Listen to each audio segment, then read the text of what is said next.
two right after that, who are out there having a Feels like around the 12 to 13 minute Aaron mark. King and Haley Minogue. You're on TV. You guys are gonna have some guests and some demonstrations. What's going on out there? Yeah, not so much a demonstration. We are about to be educated, though, for sure. I'm joined by Robert and Donna Douglas. They are brother and sister, and Robert is an assistant starter, so that means you have the job of actually sitting in the gate. Correct. We lead the horses in, keep the horse and the jockey calm, and depending on the jockey, we might talk about golf, the family, whatever. And when the doors open, get our hand out of the way, and hopefully they take off clean. Oh my gosh.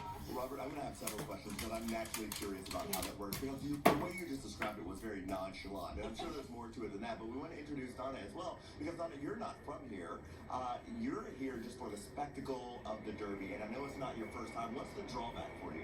Oh, it's exciting. I'm raised around horses and racing all my life, and so it's just super exciting. This is like the Super Bowl of horse racing. So. I love everything about that. All right, so Robert, like Eric said, you described it pretty calm.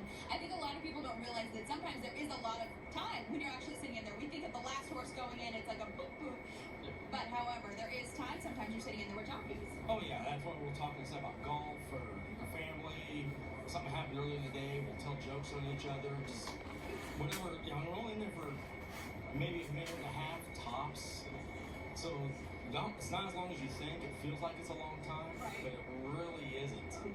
So what happens, obviously, when we watch the races, we see the horses come out of the gate and go down the stretch, right? We don't see what happens to the starting equipment. What happens after the horses leave? When we all dismount out of the gate, get out of there, and they have tractors that pull it right up out of the way, and there's another group of people that come and rake the tracks, because you don't want the horses jumping the tracks and they turn That's an important distinction. I heard that for the first time last week, and I didn't fully understand it. When the horses, if you don't rake the track, when the horses see it messed up like that, their tendency is to jump.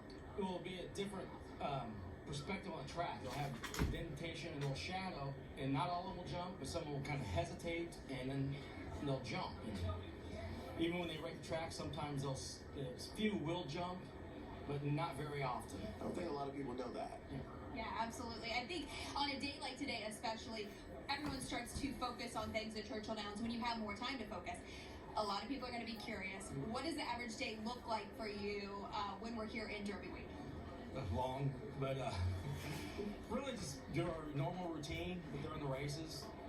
It's a long day because there's more people. It takes a little bit more time between races, so it just becomes a grind after a while. And really just find some ways to kill time, and that's what's nice having a sister in town and go around and visit people between races to kind of make the day go along. And can't partake in the party like everybody does, but such is life. All right, everybody. Donna, thank you for visiting. We're so happy to have you here, and thank you so much for joining us and giving us an insight into that. Insight into the weather now. We've got to get some more perspective on exactly what's going to be happening out there as we move through the day. Chelsea, good morning to you.